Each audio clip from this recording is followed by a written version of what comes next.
متاسفانه این داستان کاملا واقعیه. سالهای گذشته یکی از مسئولین ارشد کشور یه دختر 15 ساله رو صیغه میکنه. بعد از گذشت مدت این دختر 15 ساله حامله میشه. اون مسئول از ترس آبروش دختر رو مجبور میکنه تا سقط جنین کنه. دختر میگه وحشت سر تا پامو گرفته بود، اما منو به زور روی تخت خوابوندن و بیهوش کردن. وقتی به هوش اومدم دیدم کف اتاق غرق به خون افتادم.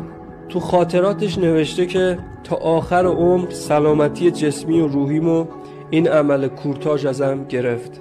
اون دختری که این بلا سرش اومده اسمش پروین غفاریه و اون مسئولی که این بلا رو سرش آورده اسمش محمد رضا شاه پهلویه.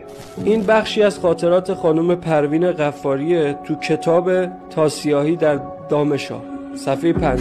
میتونید برید بخونید تا با شخصیت واقعی شاه آشنا بشید. خنده‌دار اینه که اینا شدن واسه ما مدعی زن زندگی آزادی. اینا شدن مدعیان حقوق زن.